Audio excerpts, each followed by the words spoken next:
My name is Amelia Fletcher. I am 25 years old, and I live in Washington, D.C. The Christmas turkey was still steaming on the table when my father tried to destroy my future. It was Christmas Eve. The lights on the tree were twinkling behind him, but the air in the dining room felt heavy and cold. "You are grounded, Amelia," my father said. His voice was low and dangerous. He didn't look at me. He looked at my brother, Dylan, to make sure he was happy. "You are not going back to school. You are not seeing your friends. You are staying in this house until you publicly apologize to your brother for provoking him." My mother nodded in agreement. She always agreed with him. They wanted me to say sorry for something I didn't do. They wanted me to lie to protect their perfect son. In the past, I would have begged. I would have cried. I would have tried to explain that Dylan was the one who started the fight. But tonight, I felt something different. I felt cold and sharp like ice. I looked at my father. I looked at Dylan's smirk. "All right," I said softly. The room went dead silent. My calm voice scared them more than my screaming ever did. They thought they had trapped me. They didn't know I had already packed my bags. But before I tell you how everything flipped, like and subscribe, drop a comment. Where are you watching from? My name is Amelia Fletcher. I am 25 years old. I introduced myself to silence at a very young age. I learned that silence was safer than speaking. If I spoke, I was interrupting. If I laughed, I was too loud. If I cried, I was dramatic. But if I was silent, I was invisible. And being invisible was the only way to survive in a house that was built for my brother, Dylan. Dylan was 2 years older than me. From the moment he was born, he was the center of my parents' universe. He was their son, and they orbited around him with desperate devotion. I was just a small, cold planet on the very edge of the solar system, drifting in the dark. It wasn't that they hated me. Hate requires energy. Hate requires passion. My parents didn't have enough energy left over for me to hate me. They just tolerated me. I was a guest in my own home, a guest who had stayed too long. I remember my 10th birthday. I had asked for a specific book set about history. I loved reading. Reading was my escape. I could go to other worlds where justice existed, where good people won, where children were loved. I woke up early, excited. I ran downstairs to the kitchen. The kitchen was empty. There were no balloons. There was no stack of pancakes like Dylan got on his birthday. There was just a note on the counter. "Dylan sprained his ankle at soccer practice this morning, taking him to urgent care. There is cereal in the pantry." I stood there in my pajamas, holding the note. The paper shook in my hand. It was my birthday. I was 10 years old. I wanted to cry, but I knew better. Crying didn't bring them back. Crying just made my eyes puffy and gave me a headache. So I ate a bowl of dry cereal. I washed the bowl. I put it away. When they came home 4 hours later, Dylan was on crutches, smiling like a king on a throne. My mother was fussing over him, getting him pillows, making him hot chocolate. My father was carrying Dylan's backpack. "Happy birthday, Amelia," my mother said distractedly, not even looking at me. She was fluffing a pillow for Dylan's foot. "We'll order pizza later. Dylan is in too much pain to go out for dinner." "Okay," I said. "And don't be loud," my father added. "He needs to rest." That was the pattern. It never changed. It only got worse as we got older. Dylan was not a bad kid at first, but he learned quickly. He learned that he could do no wrong. He learned that if he broke a vase, he could blame the cat or the wind or me, and they would believe him. He stopped trying in school because he didn't have to. If he got a C on a test, my father would call the school and yell at the teacher for making the test too hard. If he didn't make the varsity team, my mother would claim the coach was biased. They smoothed every road for him. They removed every rock from his path. They were crippling him, but they thought they were loving him. I, on the other hand, had to be perfect just to be considered average.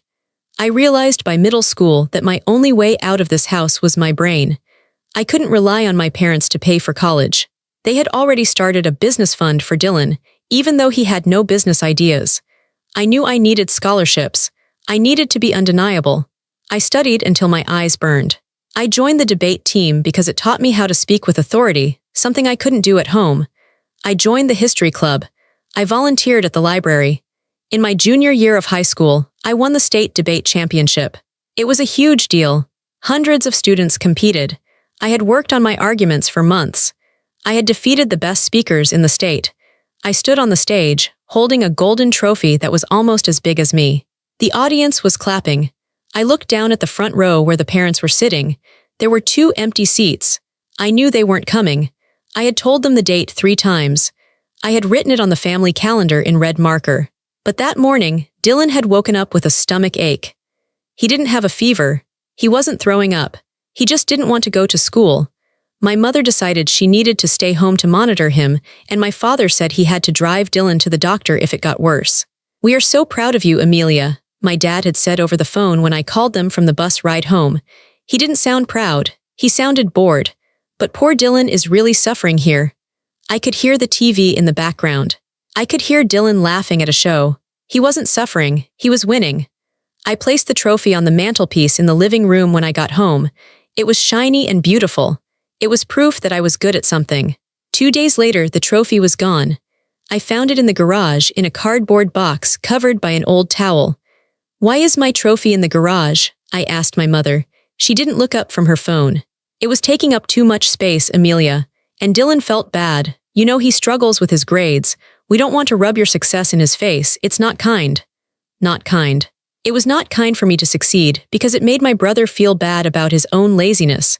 That was the moment I stopped sharing my life with them. I went silent. I became a ghost in my own house. I stopped telling them about my grades. I stopped inviting them to events. I stopped expecting them to care. I built a wall around my heart. It was a thick wall made of cold stone. I hid my real self behind it. On the outside, I was the quiet, obedient daughter who did the dishes and never complained. On the inside, I was planning. I was saving money from tutoring other kids. I was researching colleges. I was dreaming of a life where I didn't have to shrink myself to make room for Dylan's ego. I thought I could just wait it out. I thought I just had to survive 1 more year of high school, and then I could leave. I would go to college, get a job, and never come back. I would be free. But I was wrong. I didn't know that Dylan's behavior was escalating. I didn't know that his entitlement was turning into something dangerous. And I didn't know that my parents were willing to sacrifice my entire future to protect him from the consequences of his own actions. The silence I had built was about to be broken. The invisible girl was about to be forced into the spotlight, in the worst possible way. It was a Tuesday in December. The air was crisp and cold, the kind of weather that usually made me feel awake and alive. But that day, I felt a knot of dread in my stomach. I didn't know why. It was just a feeling, a shadow passing over my heart. I stayed late at school for a student council meeting. I was the treasurer. I liked the work. It was organized, logical, and fair, everything my home life was not. By the time I walked out to the parking garage, it was nearly 5 o'clock. The sun had already set, and the garage was lit by buzzing yellow fluorescent lights. It was quiet. Most of the cars were gone. I walked toward my car, a beat-up sedan I had bought with my own tutoring money. My footsteps echoed on the concrete. Then I heard a sound. It was a wet, heavy thud, then a groan. I froze. The sounds were coming from the lower level, near the exit. I should have just gotten in my car. I should have driven away. But I recognized the voice. "Please stop," someone begged. It sounded like Ryan, a quiet boy from my chemistry class. Ryan was gentle. He played the cello. He never bothered anyone. Then I heard a laugh. A cruel, sharp laugh that made my blood turn to ice. It was Dylan. I dropped my bag and ran toward the sound. I rounded the concrete pillar and saw them. Ryan was on the ground, curled into a ball. His hands were covering his face, and blood was seeping through his fingers. He was shaking. Dylan was standing over him. He wasn't alone. 2 of his friends from the football team were there, watching and laughing. But Dylan was the one throwing the punches. His face was red, his eyes wild with a kind of sick excitement. He pulled his fist back to hit Ryan again. "Dylan. Stop," I screamed. My voice echoed through the garage like a gunshot. Dylan froze. He looked up at me. For a second he looked terrified. Then his eyes narrowed. He dropped his hand. "Go away, Amelia," he sneered. "This is none of your business." I didn't listen. I ran to Ryan. I knelt beside him on the dirty concrete. Ryan, can you hear me?" Ryan groaned. He moved his hands. His nose was broken. There was so much blood. It was on his shirt, on the ground, on my hands. "You're crazy," I whispered, looking up at my brother. "What is wrong with you? I'm calling the police." I reached for my phone. Dylan panicked. He lunged forward and grabbed my wrist. His grip was painful. "You are not calling anyone. You hear me? He started it. He insulted me." "He's on the ground, Dylan. Look at him," I yelled, yanking my arm back. Suddenly, a security guard's car turned the corner, lights flashing. The school had installed new cameras in the garage last month. They had seen everything. Dylan's friends ran. Dylan stood there, trapped. The security guard jumped out, shouting into his radio. An ambulance was called. The police arrived within 10 minutes. I gave my statement to the police officer. I told the truth. I told them what I saw. I told them Dylan was hitting Ryan while Ryan was on the ground. I didn't lie. I couldn't. Ryan was hurt. Dylan sat in the back of a police car, staring at me through the window. He didn't look sorry. He looked hateful. He looked like he wanted to kill me. The school principal suspended Dylan immediately pending an investigation. Because Dylan was a minor and it was a school fight, the police released him to our parents that night, but charges were likely going to be pressed. My father picked us up. The ride home was silent, deadly silent. I thought foolishly that this was it. I thought my parents would finally see. Dylan had beaten a boy so badly he needed an ambulance. There were cameras. There were witnesses. There was no way to hide this. But I underestimated Dylan, and I underestimated my parents' blindness. As soon as we walked into the house, Dylan collapsed onto the sofa and started to cry. It was a fake, theatrical cry, but to my parents, it was the sound of a wounded angel. He attacked me, Dylan sobbed, burying his face in his hands. Ryan, he's been bullying me for months. He said horrible things about you, Mom. He said things about our family. I tried to walk away, but he jumped me. I was just defending myself. I stood in the hallway, stunned. My mouth fell open. That is a lie, I said, my voice shaking. That is a complete lie. Ryan was on the ground. You were kicking him. I saw it. The cameras saw it. My mother turned on me. Her face was twisted with fury. How dare you, she hissed. How dare you take a stranger's side over your own brother? It's not about sides, Mom. It's about the truth. Ryan is in the hospital. Because he attacked your brother, my father roared. He slammed his hand on the table. Dylan was protecting this family's honor. And you told the police he was guilty. You betrayed him. I told them what I saw, I argued, tears stinging my eyes. You saw what you wanted to see because you're jealous, Dylan said from the couch. He looked up, his eyes dry now. He looked straight at me with a smirk that only I could see. Amelia has always hated me. She wants me to get in trouble. My parents looked at him, then at me. It took them less than a second to decide.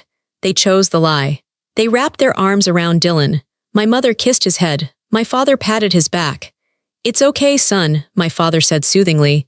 We'll fix this. We won't let them ruin your future over a misunderstanding. Then he turned to me.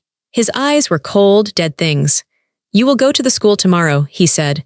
You will retract your statement. You will tell them you were confused. You will tell them Ryan started it. I felt like the floor was dropping out from under me. No, I whispered. I won't do that. You will, he said, or you will regret it.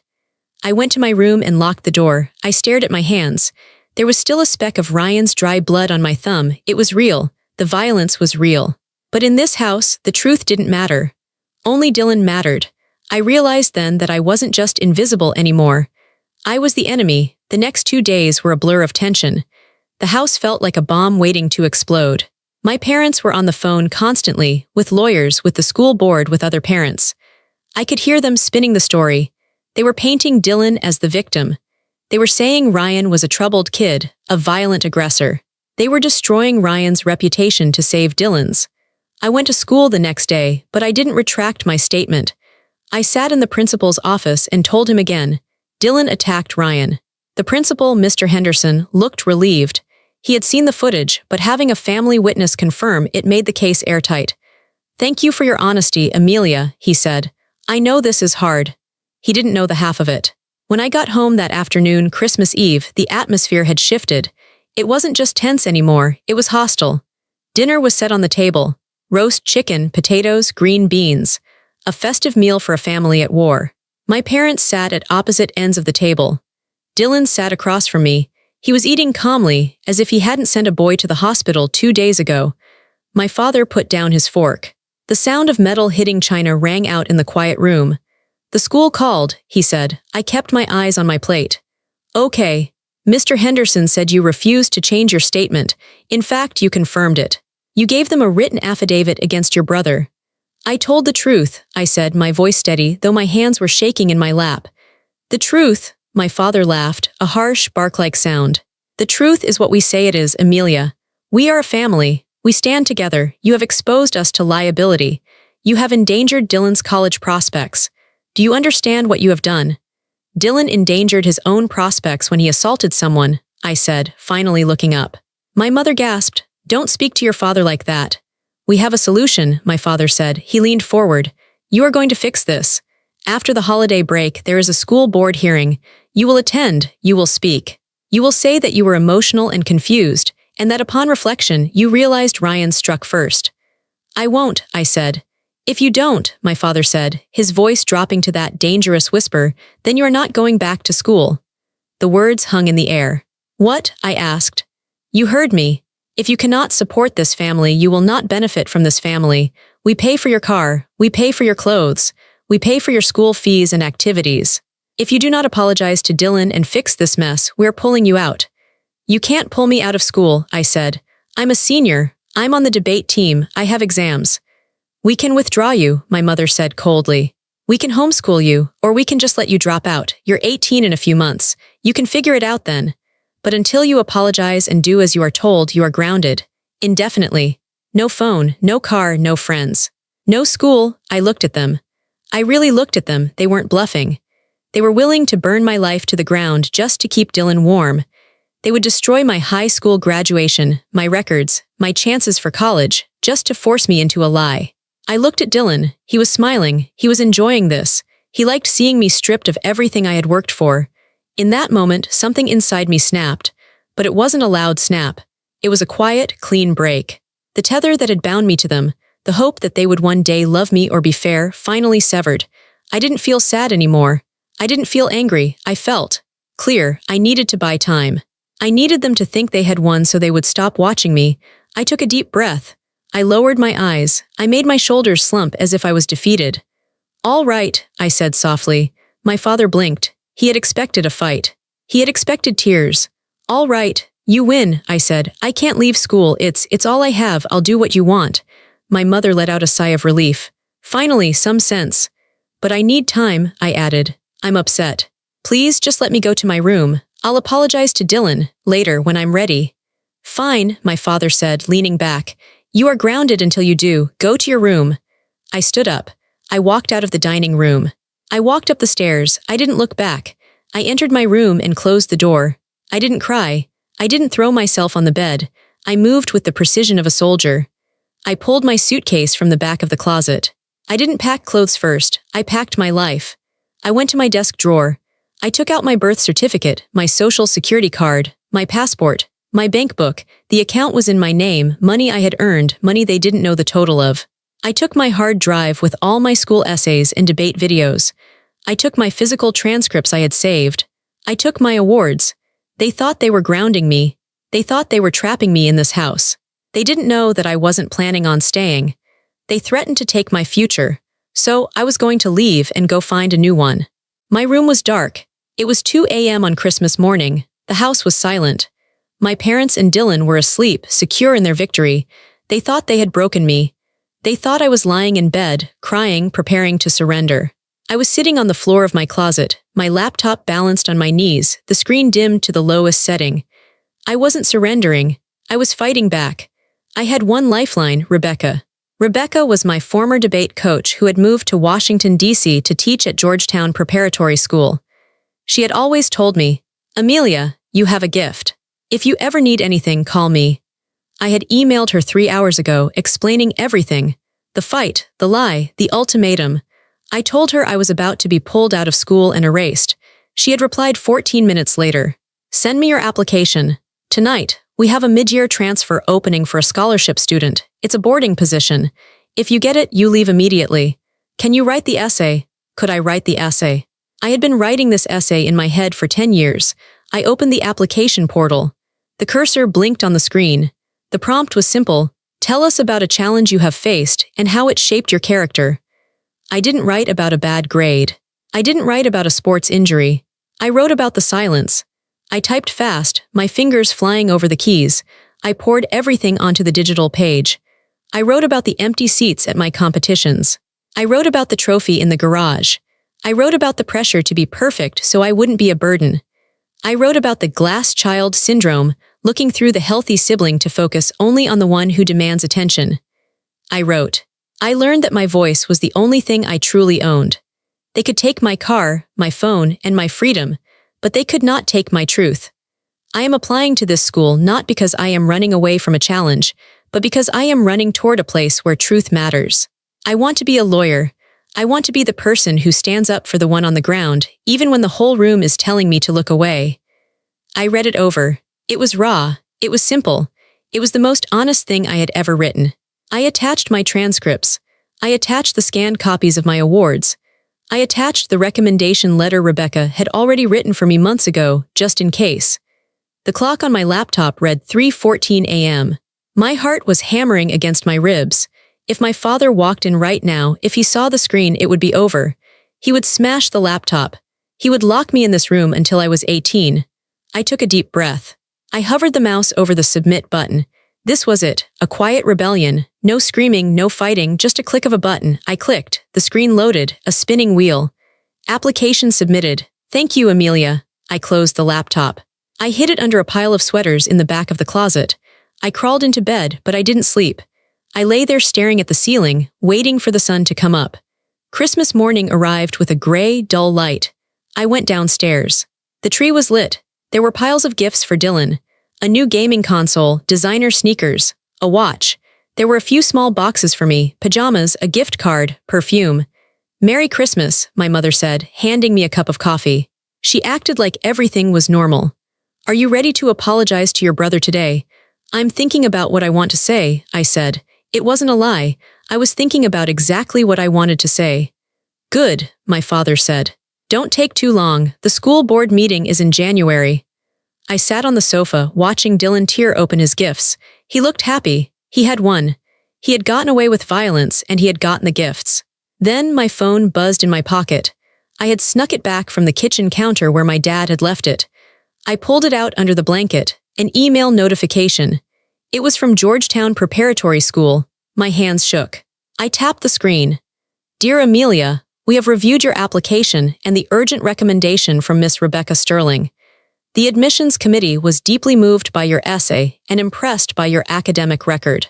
We are pleased to offer you a full merit scholarship for the remainder of the academic year, continuing into your final semester. We have a dormitory room available immediately. Orientation for new transfer students begins on December 27th. Please confirm your acceptance by... I stopped reading. December 27th. That was in 2 days. I looked up. My father was laughing at something Dylan said. My mother was taking a picture of them. They had no idea. I looked back down at the phone. I hit reply. I accept. I put the phone back in my pocket. A warmth spread through my chest. It was the warmth of freedom. Amelia, my mother asked. Why are you smiling? I looked at her. For the first time in years, I didn't feel invisible. I felt powerful. I'm just thinking about the future, I said. Well, don't think too hard, Dylan joked. You're grounded, remember? I remember, I said. I remembered everything. And in 48 hours, I would be gone. The 48 hours after Christmas morning were the longest hours of my life. I was living 2 lives at the same time. On the outside, I was the defeated daughter. I was the girl who had been grounded. I was the sister who was expected to apologize. I walked around the house with my head down. I spoke softly. I did the dishes without being asked. My parents watched me with satisfaction. They thought their punishment was working. They thought they had crushed the rebellion out of me. See, my father said to my mother over breakfast on December 26th. She just needed a firm hand.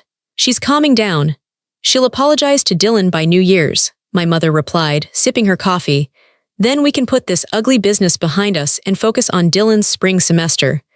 I was standing right there, wiping the counter. They talked about me like I was a piece of furniture or a dog they were training. I didn't say a word. I just scrubbed the granite until it shined. Inside, I was screaming. My heart was racing so fast I thought they would hear it. Every time I went to my room, I wasn't sulking, I was working. I had to be strategic. I couldn't take everything. If I walked out with 3 suitcases, they would stop me. I had to pack only what mattered.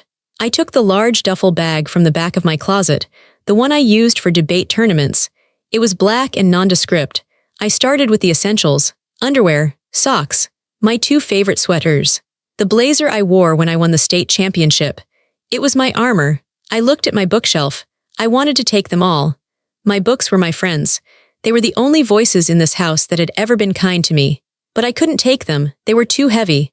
I chose 3, a worn copy of Pride and Prejudice, my history textbook, and a book of poetry Rebecca had given me. I touched the spines of the others, whispering a silent goodbye.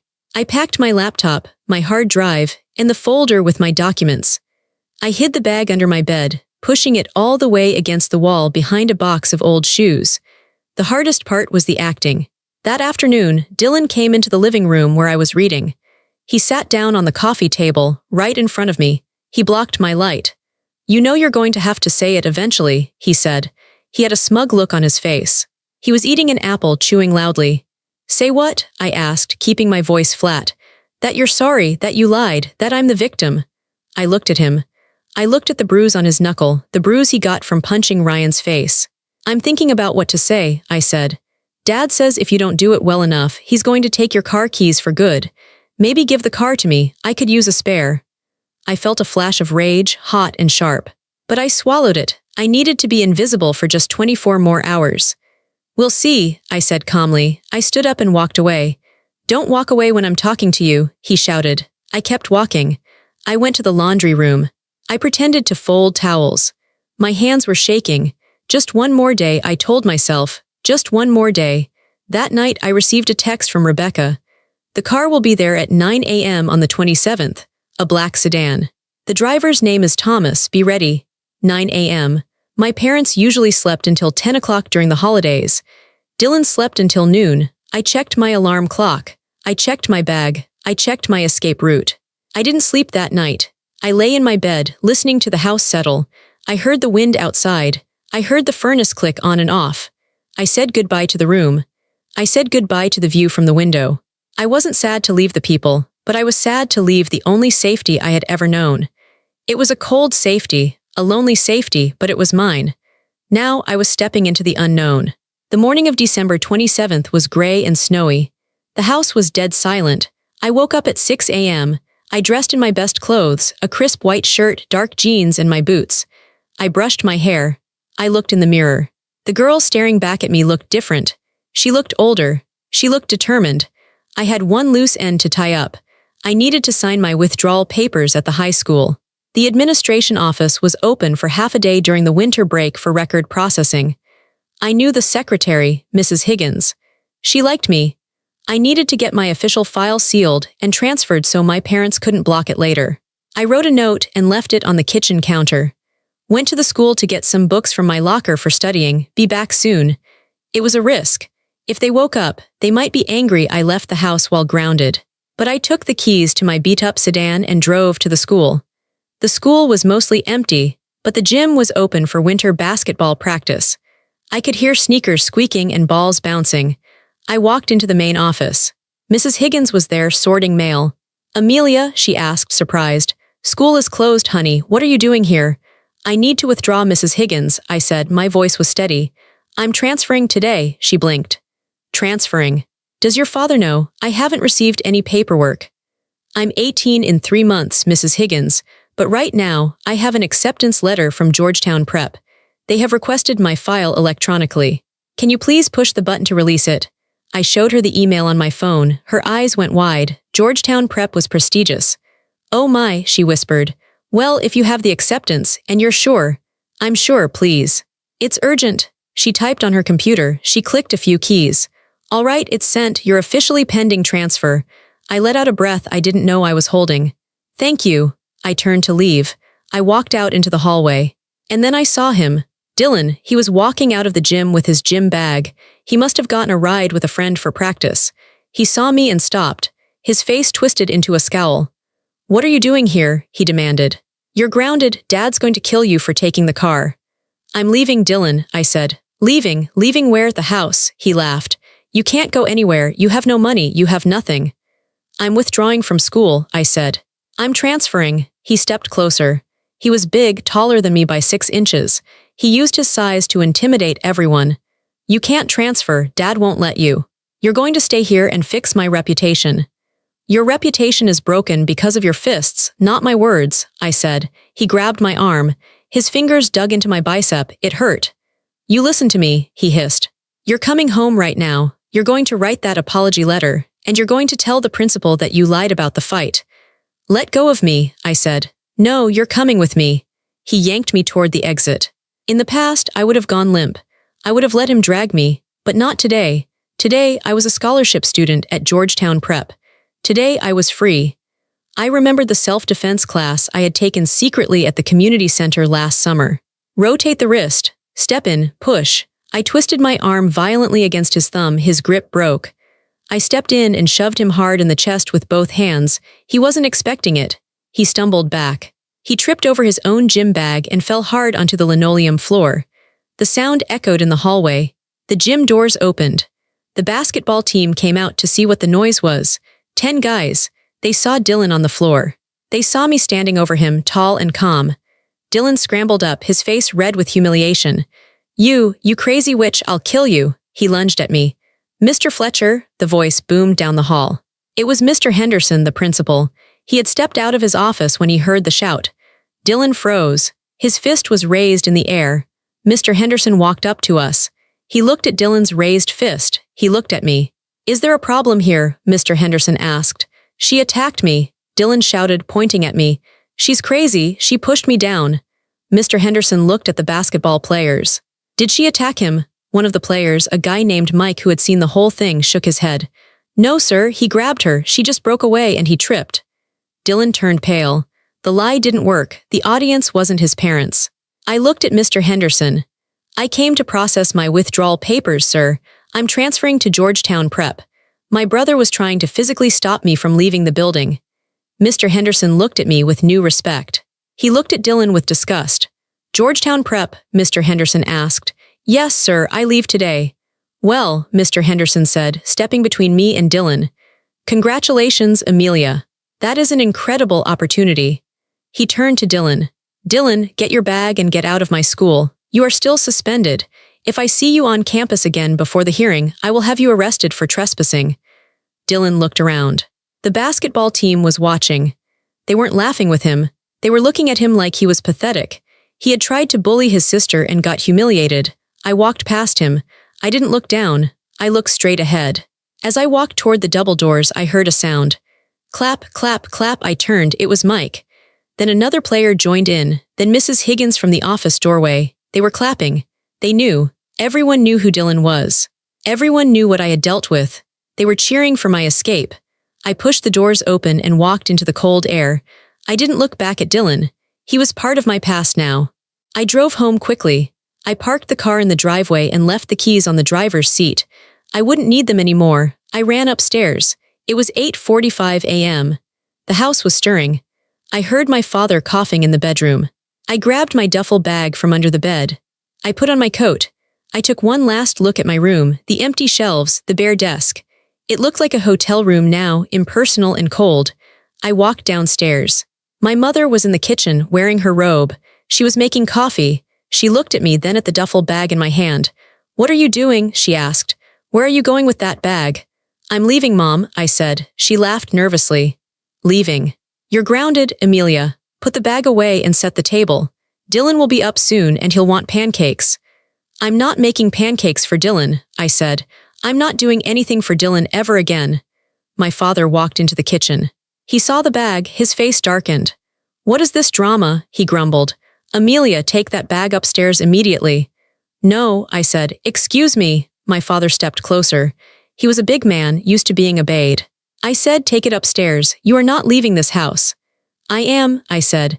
"I have been accepted to Georgetown Preparatory School on a full scholarship. I start immediately." My parents froze. They looked at each other. "That's impossible," my mother said. "We didn't pay for any application. We didn't sign anything." "I did it myself," I said. "I got a waiver. I got a recommendation. It's done." "You can't go," my father shouted. "You are a minor. I will call the police. I will report you as a runaway." "I'm 17 and a half," I said calmly. "And I have a documented history of Dylan's violence and your neglect. If you call the police, I will show them the photos of Ryan. I will show them the text messages where you threatened to pull me out of school to cover up a crime. I don't think you want the police involved, Dad." My father's face turned purple. He opened his mouth, but no words came out. He knew I had him. He knew that if the police looked too closely at this family, his perfect image would shatter. Just then, a sleek black sedan pulled into the driveway. It honked once. That's my ride, I said. Amelia, please, my mother said. Her voice changed. It wasn't angry anymore, it was desperate. You can't just leave us. Who will? Who will help with the house? What about the family? You have your family, I said. You have Dylan. He's the golden boy, remember? He can help you. He needs us, she cried. And I needed you, I said softly. But you weren't there. I opened the front door. The cold air hit my face. It felt wonderful. If you walk out that door, my father yelled, don't you ever come back. You are cut off, you hear me? Not a penny. I turned one last time. I looked at the beautiful house that had been a prison. I don't want your money, I said. I just want a life. I walked down the steps. The snow crunched under my boots. The driver, a kind-looking man in a uniform, opened the back door for me. He took my duffel bag. Miss Fletcher? He asked. Yes, I said. That's me. I got in. The leather seats were warm. The car smelled like mint and leather. As we pulled away, I saw the curtain in the living room move. Dylan was watching. I saw his face. He looked small. He looked scared. For the first time, he realized that without his punching bag, he was all alone with them. I didn't wave. I faced forward. To Georgetown, miss? The driver asked. Yes, I said. To Georgetown. The drive took 4 hours. I watched the landscape change. The suburbs gave way to the highway, then to the historic streets of the new city. When we pulled up to the school, I gasped. It looked like a castle. Red brick buildings, tall white columns, huge oak trees covered in snow. It was beautiful. Rebecca was waiting for me at the front gate. She was wearing a thick wool coat and a bright red scarf. When I got out of the car, she didn't say anything. She just hugged me. She hugged me tight like a mother should. You made it, she whispered into my hair. I made it, I said. I felt tears prick my eyes. I hadn't cried when my father threatened me. I hadn't cried when Dylan attacked me. But standing there, being held by someone who actually saw me, the wall finally cracked. Welcome home, Amelia, she said. She led me to my dorm. It was small, but it was mine. I had a roommate named Sarah who was studying biology. She had already put a Welcome Amelia sign on my desk. That night, I lay in my narrow twin bed. The room was quiet, but it wasn't the heavy, suffocating silence of my parents' house. It was a peaceful silence. It was the silence of a library, full of potential. I realized I wasn't just surviving anymore. I was starting to live. 3 months passed. My life at Georgetown Prep was hard, but it was a good kind of hard. The classes were difficult. The expectations were high. But for the first time, my hard work was rewarded. I joined the debate team. We won our first regional tournament. The coach didn't treat me like an extra, he made me the captain. I made friends, real friends. Friends who liked me for my mind, not for what I could do for them. I didn't answer my phone. My parents called. They left voicemails. First, the voicemails were angry. You ungrateful girl. Come home immediately. Then they were bargaining. We will give you your car back if you come home for Easter. Then they were desperate. Please pick up. We need to talk. I didn't listen to them. I deleted them. Then, in April, the news broke. I was sitting in the cafeteria eating lunch with Sarah when my phone buzzed with a news alert from my hometown paper. I still followed the local news. The headline made my breath catch. Local high school student expelled after assaulting teacher. I clicked the link. There was no photo of the student because he was a minor, but the name was in the article. Dylan Fletcher. I read the article. My hands shook, not with fear, but with shock at the magnitude of it. After I left, Dylan had spiraled. Without me there to blame, without me there to absorb the tension in the house, he had become more volatile. His grades tanked. My parents had pressured the school to keep him, threatening lawsuits, but they couldn't cover this up. Dylan had failed a math test. He had screamed at the teacher, Mrs. Gable, a sweet older woman. When she tried to calm him down, he shoved a desk at her. It hit her leg and broke her ankle. It happened in front of 20 witnesses. There was no he started it. There was no Amelia is lying. There were 20 students and a security camera. He was expelled immediately. The teacher was pressing charges for assault. The school district was suing my parents for damages. My phone rang. It was my mother. I stared at the screen. I debated ignoring it. But I knew this was the end. I wanted to hear it. I answered. Hello, Amelia. My mother sounded hysterical. She was crying so hard I could barely understand her. You have to come home. You have to help us. Help you with what? I asked calmly. Dylan. It's a disaster. They took him to the juvenile detention center. We need character witnesses. We need you to tell the judge that he's a good boy, that he's just stressed. You have to tell them that you provoked him in the past and it made him unstable. You have to take some of the blame, Amelia. It's the only way to save him. I sat there in the cafeteria. The sun was streaming through the window. My friends were laughing at a joke nearby. No, I said. What, did you hear me? Your brother is in jail. I heard you, I said, but I'm not coming and I'm not lying. How can you be so selfish? She screamed. We are your family. You made your choice, I said. You chose him every single time. You protected him from consequences for his entire life. You taught him that he could hurt people and get away with it. You didn't save him, Mom. You destroyed him. This is your fault. Amelia, please, we'll lose everything, the legal fees. The lawsuit. I have a history exam tomorrow, I said. I have to study. Don't you hang up on. I hung up. I blocked the number. Then I blocked my father's number. Then I blocked the house number. I put the phone down on the table. Everything okay? Sarah asked, looking concerned. I looked at her. I felt lighter than air. The heavy weight I had been carrying for 18 years, the guilt, the obligation, the fear was gone. Yes, I said. Everything is perfect.